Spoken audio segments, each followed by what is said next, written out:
नेताजी के साथ 18 घंटे न्यूज 18 के खास शो में हम पहुंचे उत्तर प्रदेश बीजेपी प्रदेश अध्यक्ष भूपेंद्र चौधरी के घर। भारतीय जनता पार्टी लोकसभा चुनाव की तैयारियों में जुटी हुई है और इसके लिए भारतीय जनता पार्टी लगातार चुनावी प्रचार अभियान चला रही है। भारतीय जनता पार्टी के प्रदेश अध्यक्ष भूपेंद्र चौधरी के आवास पर हम हैं। इस समय हम भूपेंद्र चौधरी के आवास पर हैं और आज भारतीय जनता पार्टी के प्रदेश अध्यक्ष के साथ में न्यूज 18 पूरा दिन चुनावी यात्रा में मौजूद रहेगा। हम जानेंगे कि आखिर किस तरीके से भूपेंद्र चौधरी चुनावी प्रचार अभियान की कमाल संभालते हैं। भारतीय जनता पार्टी के प्रदेश के अध्यक्ष हैं भूपेंद्र चौधरी जी। ये अब यहाँ से जो प्रधानमंत्री नरेंद्र मोदी के कार्यक्रम हैं उनके लिए निकल रहे हैं और आज जो इनकी दिनचर्या रही, ये भारतीय जनता पार्टी के राज्य मुख्यालय में एक बैठक भी कर चुके हैं। यानी कि सर बैठक भी आप निपटा चुके हैं, अब चुनावी प्रचार अभियान में जा रहे हैं। बड़ा शेड्यूल टाइट है। नहीं, हमारी पार्टी जो चुनाव प्रबंधन है, चुनाव प्रबंधन में अलग अलग स्वरूपों में बड़ी संख्या में लोग पार्टी के प्रबंधन का काम देख रहे हैं।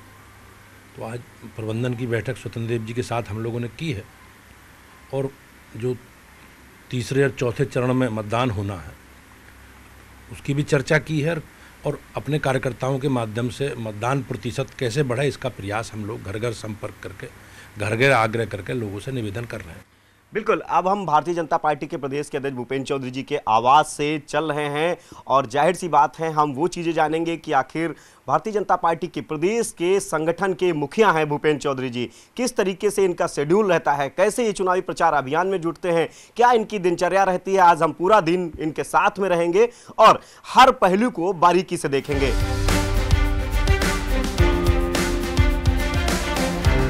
भूपेंद्र चौधरी निकल चुके हैं चुनाव प्रचार के लिए और हमारी टीम भी उनके साथ थी। भारतीय जनता पार्टी के प्रदेश के अध्यक्ष भूपेंद्र चौधरी के साथ में अब हम जा रहे हैं चुनावी यात्रा पर। आप तस्वीरों में देख सकते हैं भारतीय जनता पार्टी के प्रदेश के अध्यक्ष भूपेंद्र चौधरी जी, आप चुनावी यात्रा पे सर आपके साथ चल रहे हैं। माननीय प्रधानमंत्री जी अपनी सरकार का 10 वर्षों का लेखा जोखा लेकर चुनाव मैदान में हैं 2024 लोकसभा के, और मुझे विश्वास है कि जिस प्रकार का रेस्पॉन्स और जिस प्रकार का मोदी जी के प्रति लोगों का विश्वास है और जो सरकार ने काम किए हैं 10 वर्षों में, उस काम के कारण जो आज बदलता हुआ उत्तर प्रदेश और बदलता हुआ भारत हम देख रहे हैं, उसके आधार पर मैं निश्चित कह सकता हूं कि मोदी जी को जनता का आशीर्वाद मिलेगा। सर ये रोहेलखंड की सीट है बरेली, किस तरीके से देखते हैं, कैसी चुनौती आप मानते हैं सीट पर? बरेली आमला बरेली जिले की 2 सीटें हैं, लंबे समय से भारतीय जनता पार्टी जीत रही है और मोदी जी के नेतृत्व में जो काम हुए हैं, कामों को लेकर जनता उत्साहित है। बिल्कुल, तो अब हम भारतीय जनता पार्टी के प्रदेश के अध्यक्ष भूपेंद्र चौधरी जी के साथ में चलते हैं अगले पड़ाव पर कि आखिर देखते हैं कि क्या है लोकसभा चुनाव का सियासी समीकरण, किस तरह की चुनावी यात्रा है ये, कहां कहां पर वो जाते हैं और किस तरीके से चुनावी जनसभाओं को संबोधित करते हैं।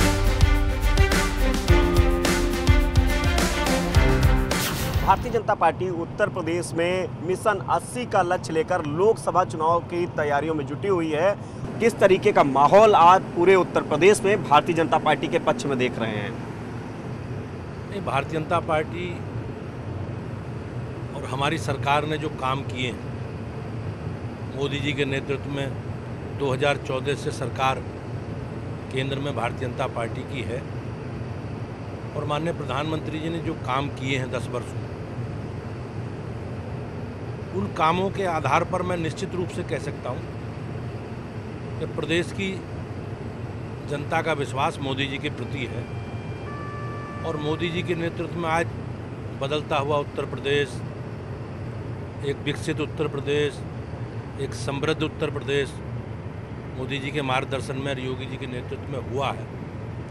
और आज मैं निश्चित रूप से कह सकता हूं जो बीमारू राज्य था उत्तर प्रदेश 2014 से पहले, आज महाराष्ट्र के बाद सबसे बड़ी अर्थव्यवस्था है। उत्तर प्रदेश में आज कानून का राज है और बेहतर आधारभूत ढांचा सरकारों ने उपलब्ध कराया है। उसी के आधार पर आज पूरा उत्तर प्रदेश राम में है, मोदी में है और मुझे विश्वास है कि भारतीय जनता पार्टी 80 की 80 सीटें मोदी जी के नेतृत्व में जीतेगी। सर, आपके सामने जो चुनौती है इंडी गठबंधन, उसमें अगर बात की जाए अखिलेश यादव की, सपा मुखिया की, तो आप लोग लगातार आरोप लगाते हैं कि समाजवादी पार्टी ने जो प्रत्याशी चयन किया, जिन यादव वोट बैंक के लिए वो राजनीति करते हैं, उनके परिवार के लोग ही ज़्यादातर उनको ही टिकट दिया गया है। इस मुद्दे को लेकर लगातार भारतीय जनता पार्टी हवा दे रही है। क्या लग रहा है सर, जो इंडी गठबंधन, खासकर जो समाजवादी पार्टी के मुखिया अखिलेश यादव हैं, उनको आप कितना चुनौतीपूर्ण मानते हैं? निश्चित रूप से मैं जो देखता हूँ, जिस प्रकार से समाजवादी पार्टी में प्रत्याशी चयन की घोषणाएं हो रही हैं, सुबह किसी का घोषणा होती है, दोपहर में कोई प्रत्याशी आ जाता है, नामांकन कोई कराता है, सिंबल कोई जमा करता है। तो जिस प्रकार का अनिश्चितता का माहौल है, उस माहौल के आधार पर ऐसा लगता है कि समाजवादी पार्टी में अंतर्विरोध है, और अंतर्विरोध के सारे कारण कहीं ना कहीं दिखते भी हैं। उसके आधार पर मैं निश्चित रूप से कह सकता हूँ कि समाजवादी पार्टी कन्फ्यूज पार्टी है और समाजवादी पार्टी अंतर्विरोध से घिरी हुई पार्टी। सर, जिस तरीके से अमेठी और रायबरेली की लोकसभा सीट की अगर बात की जाए, तो प्रियंका गांधी और राहुल गांधी के चुनाव लड़ने की चर्चाएं तेज हैं। जहां तक प्रियंका गांधी से, रायबरेली से प्रियंका गांधी चुनाव लड़ सकती हैं, अमेठी से राहुल गांधी लड़ सकते हैं, इनको आप कितना चुनौतीपूर्ण मानते हैं? नहीं, पूरी कांग्रेस पार्टी को उत्तर प्रदेश की महान जनता ने लगभग नकार दिया, और कांग्रेस की कोई गतिविधि उत्तर प्रदेश में अब नहीं है। आप देखें, पिछले 5 वर्षों में राहुल गांधी कभी कांग्रेस में, कभी रायबरेली आए होंगे। 2022 में प्रियंका गांधी जी के नेतृत्व में कांग्रेस पार्टी लड़ी, और कांग्रेस पार्टी को एक प्रकार से उत्तर प्रदेश की महान जनता से नकार दिया, और उसके बाद प्रियंका गांधी और कांग्रेस पार्टी दोनों उत्तर प्रदेश से पलायन कर गई। तो अब पूरे उत्तर प्रदेश में, और रायबरेली और अमेठी भी उसमें शामिल है, कोई संभावना कांग्रेस पार्टी के लिए बची नहीं है। सर, जिस तरीके से आप कह रहे हैं कि समाजवादी पार्टी और खासकर कांग्रेस का जो गठबंधन है, उसकी संभावना कोई नहीं है उत्तर प्रदेश में, लेकिन बसपा लगातार कई जगहों पर चुनाव को त्रिकोणीय संघर्ष में बनाए हुए है। किस तरीके से बसपा को आप उत्तर प्रदेश में देखते हैं? क्या लग रहा है, आपके जो भारतीय जनता पार्टी को चुनौती दे रहे हैं, वो बसपा दे रही है या फिर इंडी गठबंधन दे रहा है? किसे अपना मजबूत प्रतिद्वंदी मानते हैं आप? नहीं, आप अगर प्रचार के उसमें देखेंगे परिप्रेक्ष्य में, तो विपक्ष कहीं नज़र नहीं आता। भारतीय जनता पार्टी के हमारे नेता माननीय प्रधानमंत्री जी लगातार सार्वजनिक कार्यक्रमों के माध्यम से जनता के बीच में, माननीय मुख्यमंत्री जी, हमारे दोनों डिप्टी सीएम और पूरी भारतीय जनता पार्टी के सभी लोग लगातार अपने एजेंडे के साथ, अपने कामकाज का जो हमारी सरकारों का लेखा जोखा है, उसके साथ लगातार जनता के बीच में। इसी परिप्रेक्ष्य में आप देखेंगे तो INDA गठबंधन के लोग एकदम पिक्चर से गायब, और मायावती जी भी गतिविधि लगभग उनकी शून्य है। कोई बड़े सार्वजनिक कार्यक्रमों में वो एक आध जगह दिखती हैं। तो मुझे ऐसा लगता है कि जो विपक्षी लोग हैं, वो चुनाव में औपचारिकता भर कर रहे हैं, वो अपनी पराजय सुनिश्चित मान चुके हैं। सर, ये आकाश आनंद हैं, बसपा में, बसपा सुप्रीमो मायावती के भतीजे भी हैं, लगातार चुनावी जनसभाएं कर रहे हैं, और इन्होंने अपनी एक जनसभा में एक बयान भी दिया है। इन्होंने कहा जो पुलिस भर्ती घोटाले में जो लोग आरोपी हैं, उनके गुर्दे निकाल लेने चाहिए। इस तरीके के जो बयान दे रहे हैं, लगातार भारतीय जनता पार्टी को भी वो घेरने का काम कर रहे हैं। देश में एक संवैधानिक व्यवस्था है, राज्य में भी संविधान के अनुसार राज्य चलता है, हमारी सरकार उसी का पालन कर रही है, और जो जो इस प्रकार की घटनाएं हुई हैं, सरकार ने पूरी संवेदनशीलता के साथ उस पर कार्रवाई की है, और जो भी दोषी हैं, सरकार पूरी पारदर्शी व्यवस्था के साथ उन दोषियों के खिलाफ कार्रवाई करके विधि सम्मत कार्रवाई करेगी, और निर्णय माने न्यायालय को करना है। बिल्कुल, हालांकि उस पुलिस भर्ती के मामले में आपकी सरकार ने कार्रवाई भी की, तमाम आरोपी जेल में हैं। सर, जो सबसे अहम सवाल है वो ये है कि भारतीय जनता पार्टी और सपा और इंडी गठबंधन की अगर बात की जाए, तो अब कहीं ना कहीं रायबरेली की सीट ऐसी है जहां से आपने प्रत्याशी के नाम का भी ऐलान नहीं किया है, और चुनौती और गढ़ वही भारत कांग्रेस का माना जाता रहा है और कांग्रेस को उम्मीद भी है कि उनकी उत्तर प्रदेश में एक सीट है सिर्फ रायबरेली, उसको वो बचाने के लिए पूरी तरीके से जी तोड़ मेहनत करेंगे। आपकी क्या व्यू रचना है? आप भारतीय जनता पार्टी संगठन के मुखिया हैं, क्या व्यू रचना है और किस आपने अभी तक प्रत्याशी के नाम का भी ऐलान नहीं किया है? 5वें चरण में मतदान होना है रायबरेली, और संगठन की दृष्टि से जो काम, जो अभियान, हमारे संगठन की रचना और संगठन के कार्यक्रम, अभियान, चुनावी पूरी तैयारी भारतीय जनता पार्टी की है और बहुत जल्द पार्टी इसमें प्रत्याशी चयन की प्रक्रिया को पूरा करके घोषित करेगी।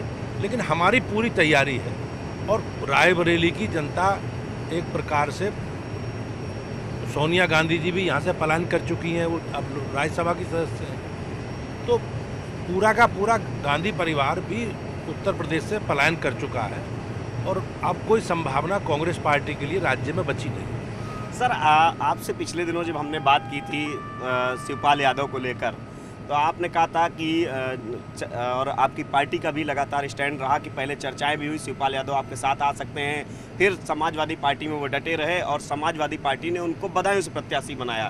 लेकिन उसके बाद में फिर अखिलेश यादव ने उनका टिकट काट के उनके लड़के आदित्य यादव को वहाँ से चुनावी मैदान में उतार दिया। ये क्या चल रहा है, किस तरह से देखते हैं?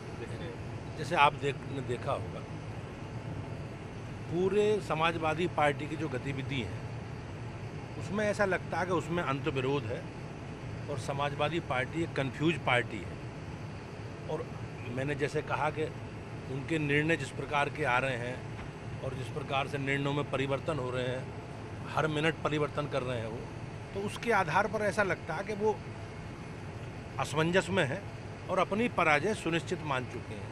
आपने देखा वो बदायूं में पहले शिवपाल जी का हुआ, अब उन्होंने अक्षय यादव को लड़ा रहे हैं। तो पहले तेज प्रताप का कन्नौज में घोषित किया उन्होंने, अब अखिलेश जी लड़ रहे हैं। तो कहीं ना कहीं ऐसा लगता है कि परिवार में, पूरी पार्टी अंतर्कलह का शिकार है और उसी के आधार पर ये दिखने, इस प्रकार के निर्णय प्रदर्शित होते हैं। बिल्कुल, तो ये भारतीय जनता पार्टी के प्रदेश के अध्यक्ष भूपेंद्र चौधरी जी हमारे साथ में हैं और इनका सीधे तौर पर कहना है कि पूरी तरीके से समाजवादी पार्टी और इंडी गठबंधन कंफ्यूज है, जमीन पर, धरातल पर नजर नहीं आ रहा है। भारतीय जनता पार्टी लगातार चुनावी अभियानों में जुटी हुई है। प्रधानमंत्री नरेंद्र मोदी और उत्तर प्रदेश में योगी सरकार के जो कामकाज हैं, यानी कि जो भारतीय जनता पार्टी की सरकारों के कामकाज हैं, उसको लेकर जनता के बीच में है और जनता, इनको भरोसा है कि भारतीय जनता पार्टी को पूरी तरीके से जनता साथ में है और जीत दिलाएगी।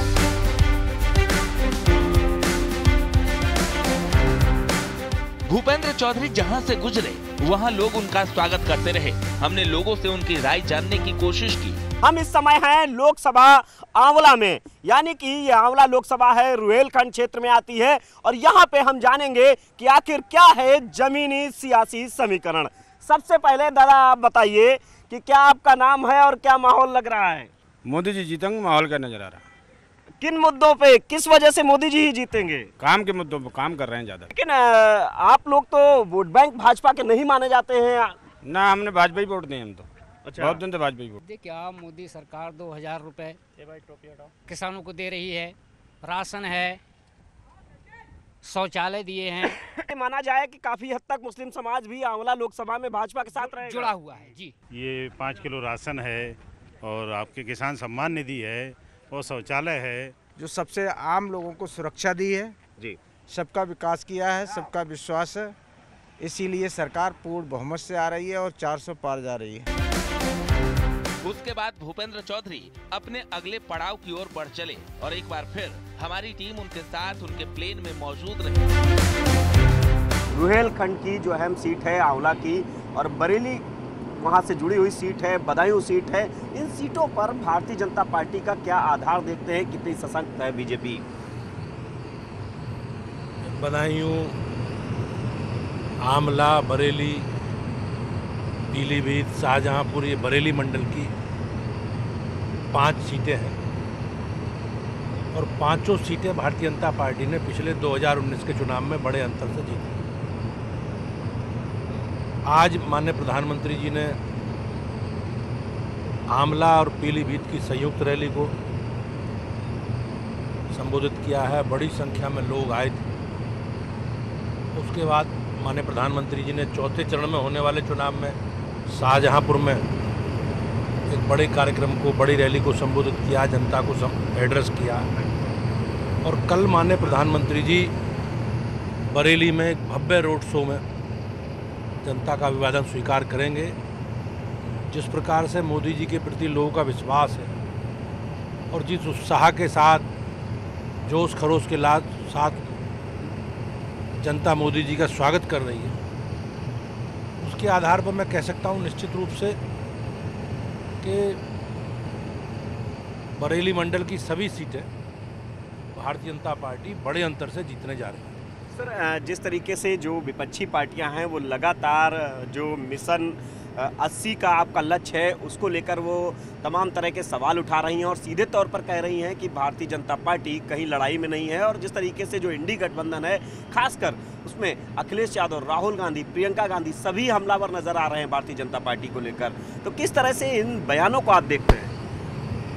नहीं, बयानों के पीछे उनकी हताशार कुंठा है। जिस प्रकार से कांग्रेस प्रधानमंत्री जी के बारे में, उनके परिवार के बारे में, उनकी जाति के बारे में लंबे समय से उनका अनादर करती रही है, तो ये कहीं ना कहीं प्रदर्शित होता है, ये दिखता है कि वो कुंठा में है, हताशा में है और अपनी हताशा में हार देखते हैं। प्रदेश की जनता का विश्वास हमारी सरकारों के काम और गरीब कल्याण के लिए समर्पित सरकार ने काम किए उन सरकारों के प्रति है। और मुझे विश्वास है कि माननीय प्रधानमंत्री जी के प्रति जो लोगों का विश्वास दिखता है, ये कुछ भी कर लें, ये हताश और निराश हैं और प्रदेश और देश की जनता इनके बारे में, इनके चाल चरित्र के बारे में ये सारी चीज़ें समझ चुकी है। सर, अखिलेश यादव जी ने कन्नौज से नामांकन कर दिया है लोकसभा के प्रत्याशी के रूप में। वहीं दूसरी तरफ आदित्य यादव बदायूं से चुनावी मैदान में हैं, उन्हीं के चाचा के बेटे हैं, यानी कि चचेरे भाई हैं। धर्मेंद्र यादव आजमगढ़ से चुनावी मैदान में हैं। अब ऐसे में जो समाजवादी पार्टी का ये पूरा कुनबा है, ये कितना चुनौतीपूर्ण है आपके लिए? ये सीटें कितनी चुनौतीपूर्ण है? खुद उनकी पत्नी मैनपुरी से चुनावी मैदान में है, अखिलेश यादव की पत्नी डिम्पल यादव।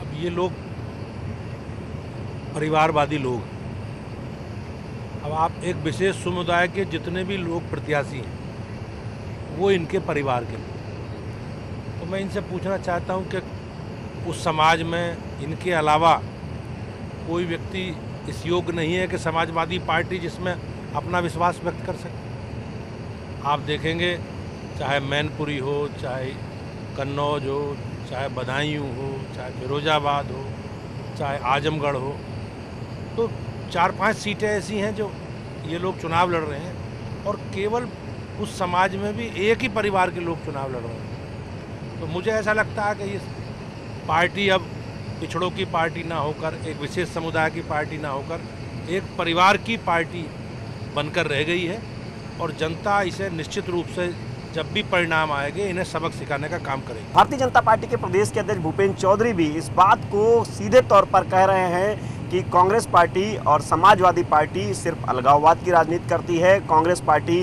रायबरेली और अमेठी से पूरी तरीके से पलायन कर चुकी है, यानी कि भारतीय जनता पार्टी आश्वस्त है कि ये सीटें भी बीजेपी इस बार जीतेगी।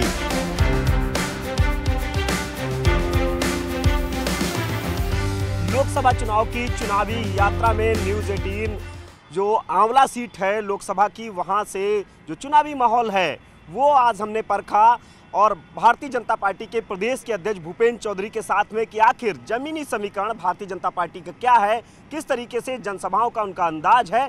लोकसभा चुनाव के सियासी समर में भारतीय जनता पार्टी के प्रदेश के अध्यक्ष भूपेंद्र चौधरी लगातार ताकत झोंक रहे हैं, चुनावी जनसभाएं कर रहे हैं। हम लोग आज बरेली और आंवला से जो चुनावी यात्रा रही भारतीय जनता पार्टी के प्रदेश के अध्यक्ष के साथ में हम बात करते हैं। सर, क्या कुछ आज जो आपकी लगातार चुनावी जनसभाएं कर रहे हैं आप, क्या माहौल आपको नजर आ रहा है?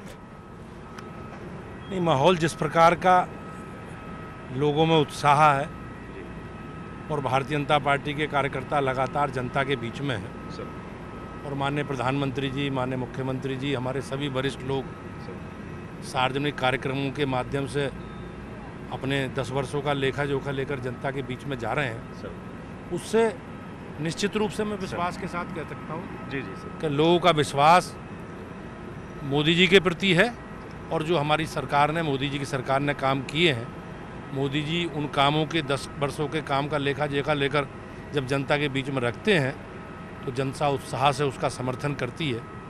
और निश्चित रूप से ये पहला मौका है जब कोई पार्टी 10 वर्ष का लेखा जोखा अपना रिपोर्ट कार्ड के साथ माननीय प्रधानमंत्री जी जनता के बीच में। सर जिस तरीके से लगातार, आइए सर हम लोग चलते हैं बात करते हुए। सर जिस तरीके से प्रधानमंत्री नरेंद्र मोदी जी ने सीधे तौर पर कहा कि आज उन्होंने कि जो शहजादे हैं राहुल गांधी के लिए, अखिलेश यादव पर भी उन्होंने निशाना साधा। ये भी बात कही कि जो मुस्लिमों को आरक्षण दिया जा रहा है वो ओबीसी के उस पर डाका डाला जा रहा है। किस तरह की अब भारतीय जनता पार्टी जो किस रणनीति से चुनावी मैदान में है, कितना कुछ इस बयान पर प्रधानमंत्री नरेंद्र मोदी के आप किस तरह से देख रहे हैं इसको? आपने देखा होगा कांग्रेस का जो घोषणा पत्र आया है वो मुस्लिम लीग का घोषणा पत्र जैसा है, वो शरिया के कानून जैसा है। जहाँ तक भारतीय जनता पार्टी का संकल्प है, ये लोग हमसे पूछते थे कि सौगंध राम की खाते हैं, मंदिर वहीं बनाएंगे, लेकिन तिथि नहीं बताएंगे। तो माननीय प्रधानमंत्री जी ने शिलान्यास भी कर दिया और भगवान श्री राम के प्राण प्रतिष्ठा भी कर दी। लेकिन ये अपने आप को यदुवंशी कहने वाले लोग आज तक कभी भगवान श्री कृष्ण के मंदिर में दर्शन करने आज तक नहीं गए। ये इनका कहीं ना कहीं इनके मन का जो पाप है ये इनके सामने आने वाला है। सर आज ये बात आपने कही, आज प्रधानमंत्री नरेंद्र मोदी जी ने भी सर सीधे तौर पर कहा कि द्वारिका में वो बाकायदा पहुंचे और वहां पर उन्होंने दर्शन किए। उस पर भी व्यंग्य किया विपक्ष ने, राहुल गांधी ने सीधे तौर पर व्यंग्य किया। आपने देखा होगा भगवान श्री कृष्ण मथुरा के बाद द्वारिका में रहे, और ऐसी मान्यता है कि द्वारिकापुरी जो नगरी थी वो समुद्र में डूब गई। माननीय प्रधानमंत्री जी ने समुद्र में नीचे जाकर उसे स्पर्श किया। ये हमारे लिए, सबके लिए बहुत गर्व की बात है। और मैं उन लोगों से फिर प्रश्न करना चाहता हूँ जो अपने आप को यदुकुल का वंशज कहते हैं, भगवान श्री राम को श्री कृष्ण का वंशज अपने आप को मानते हैं, क्या वो कभी साहस कर पाएंगे कि वो वहाँ जाएं या भगवान श्री कृष्ण के मंदिर में दर्शन करने कभी मथुरा जाएं? बिल्कुल। सर जिस तरीके से रायबरेली की सीट है और अमेठी की सीट है, राहुल गांधी, चर्चा यह है कि अमेठी से चुनाव लड़ सकते हैं, लेकिन उनके जो जीजा जी हैं रॉबर्ट वाड्रा, वो भी अमेठी से बात कर रहे हैं चुनाव लड़ने की। प्रियंका गांधी की रायबरेली से बातचीत हो रही है। तो इस परिवार में क्या कुछ चल रहा है, किस तरह से आप लोग लेते हैं इसको? आपने देखा होगा किस प्रकार से समाजवादी पार्टी के कुनबे में अंतर्विरोध है, अंतर्कलह है, और उस अंतर्कलह का परिणाम ये है कि कम से कम आधी सीटों के घोषणा होने के बाद टिकट बदल गए। मेरी समाजवादी पार्टी के कई कैंडिडेटों से बात हुई तो हमने उनसे पूछा भाई क्या स्थिति है? बोले भाई साहब अभी स्थिति ये है कि घोषणा हुई है, अब सिंबल किसे मिलेगा ये कोई पता भी नहीं। ये स्थिति कांग्रेस पार्टी की है। अभी भाई बहन में झगड़ा है, कौन लड़ेगा। नए जीजा जी की एंट्री हो गई तो पहले ये तय कर लें जीजा जी लड़ेंगे, राहुल जी लड़ेंगे, बहन जी लड़ेंगी। तो ये कहीं ना कहीं पूरे लोग राजनीतिक दृष्टि से कंफ्यूज हैं और ये लोग अपने लिए तय नहीं कर पा रहे क्या करना। राहुल गांधी जी 5 साल पहले पलायन कर गए, सोनिया गांधी जी एक बार रायबरेली नहीं आई, प्रियंका गांधी नहीं आई। तो प्रदेश की जनता इनके बारे में, इनके चाल चरित्र के बारे में सब जानती है। और कांग्रेस के लिए, समाजवादी पार्टी के लिए कम से कम इस उत्तर प्रदेश में तो कोई संभावना बची नहीं। इन्हें अपना निर्वाचन क्षेत्र, कार्य क्षेत्र बदलना पड़ेगा। सर कहाँ पे कार्य क्षेत्र, कहाँ जाएंगे? राहुल जी तो वायनाड चले गए, अब आप लोग क्या चाहते हैं? नहीं, यहाँ तो कोई संभावना बची नहीं। अब जहाँ इनके समर्थक हों या जहाँ इनके लिए कोई संभावना बची हो वो स्थान इन्हें निश्चित रूप से ढूंढना चाहिए। उत्तर प्रदेश की जनता समाजवादी पार्टी और कांग्रेस पार्टी को नकार चुकी है। 4 चुनाव, 2017 का चुनाव, 2022 का चुनाव विधानसभा का, 2014 और 2019 का चुनाव में, चारों चुनाव अखिलेश यादव जी के नेतृत्व में समाजवादी पार्टी हारी है और चारों चुनाव कांग्रेस पार्टी बुरी तरह हारी है। तो इन्हें, मैंने कहा, इन्हें आप ऐसा स्थान ढूंढना चाहिए जहां इनके समर्थक जहां हों और राजनीतिक परिणाम इनके अनुकूल आ सके। सर क्या लग रहा है ओबीसी वोट बैंक पे डाके की बात प्रधानमंत्री जी कह रहे हैं? जिस प्रकार से ये इनका घोषणा पत्र है उसमें ऐसा दिखता है कि ये लोग पिछड़े वर्गों का आरक्षण काट के इन्होंने कई राज्यों में इसका प्रयास भी किया, मुस्लिम समाज को आरक्षण देने का ये व्यवस्था बना रहे हैं, क्योंकि 50% से ज़्यादा आरक्षण हो नहीं सकता। तो ये कहीं ना कहीं समाजवादी पार्टी के लोग और कांग्रेस पार्टी के लोग, इंडी गठबंधन के लोग पिछड़े वर्ग विरोधी हैं और माननीय प्रधानमंत्री जी ने समाज के पिछड़े वर्गों को सचेत करने का काम किया है कि ये आपका आरक्षण काटकर मुसलमानों को धार्मिक आधार पर जो आरक्षण देने की बात है उस आरक्षण के ये लोग समर्थक हैं और इसके पीछे कहीं ना कहीं इसमें षड्यंत्र है इनका। सर जिस तरीके से चर्चा है रायबरेली की सीट को लेकर कि वरुण गांधी के नाम की भी चर्चा है और मनोज पांडे की भी नाम की चर्चा है, किस तरह से देखते हैं इसको सर? अब ये निर्णय तो केंद्रीय पार्टी को करना है। हम लोगों के जो सुझाव थे राज्य के, हम लोगों ने अपने सुझाव दे दिए हैं, लेकिन अंतिम निर्णय भारतीय जनता पार्टी की चुनाव समिति, केंद्रीय चुनाव समिति करती है। जो भी निर्णय पार्टी करेगी, भारतीय जनता पार्टी का कार्यकर्ता, एक कार्यकर्ता, हम सब लोग मिलकर माननीय योगी जी के नेतृत्व में पूरे ताकत के साथ उत्तर प्रदेश में हम चुनाव लड़ रहे हैं। रायबरेली भी पूरी शिद्दत के साथ लड़ेंगे और जीतेंगे। सर मिशन 80 का जो लक्ष्य है आपका, वो मिशन 80 का लक्ष्य चूंकि पहला चरण का मतदान अब हो गया है, दूसरे चरण का मतदान कल है, किस तरीके से देखते हैं कि ये मिशन 80 का लक्ष्य कितना हद तक आप पूरा कर पाएंगे, क्योंकि अब काफ़ी कुछ स्थितियां साफ भी हो चुकी हैं?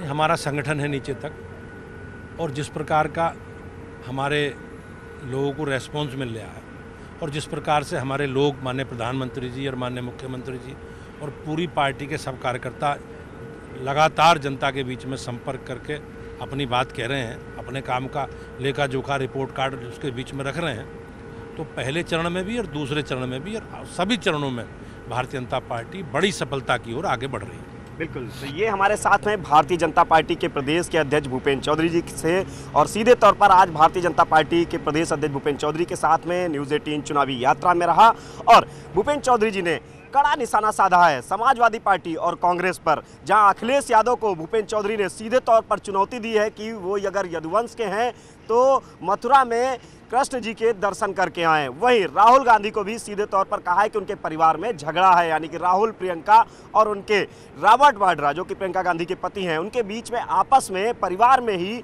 झगड़ा चल रहा है, जो झगड़ा समाजवादी पार्टी में था। कैमरामैन उपेंद्र के साथ संकेत मिश्रा, न्यूज़ 18 लखनऊ।